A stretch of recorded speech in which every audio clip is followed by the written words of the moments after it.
What can you do when you feel like you're under attack? Let's talk about how to be ready for spiritual warfare in today's Points to Ponder. Hello, I'm Jo Heather Dodson, your Christian coach, helping you discover what God has next for your life.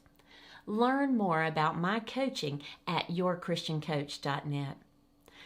My brother introduced my sons to the 1950s TV series called The Rifleman.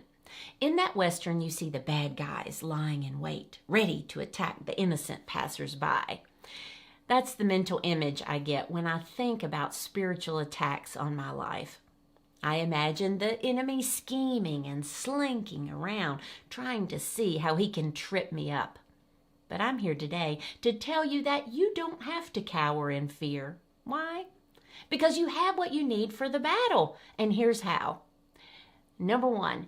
Be alert. 1 Peter 5:8 paints a crystal clear picture. It says, be clear-minded and alert. Your enemy, the devil, prowls around like a roaring lion looking for someone to devour. But guess what? You aren't that someone. Be vigilant. Don't go through life pretending that attacks won't come. Be on the lookout. But how do you do that? This leads us to step number 2. Be steadfast in the faith.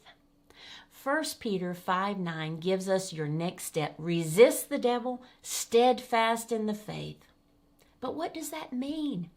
It means you stand grounded, rooted like a tree in the truth of God's word. Let the attacks send your roots deeper, binding you to Christ. You aren't tossed about by winds of uncertainty. You remain steady and resist the devil's lies and threats.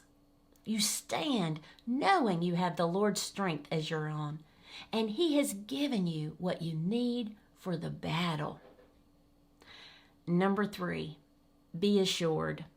As I was reading commentaries about 1 Peter 5:8 and 9, I loved how they reminded me that Satan has been defanged at the cross.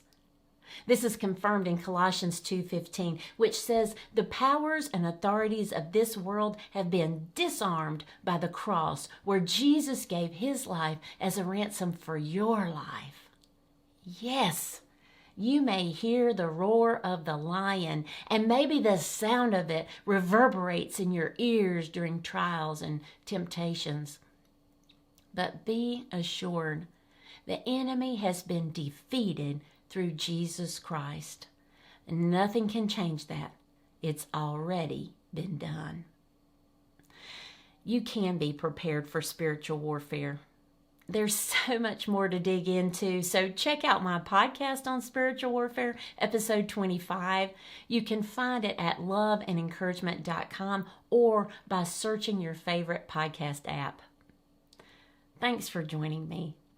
I'll see you next Tuesday as we chat more about Points to Ponder.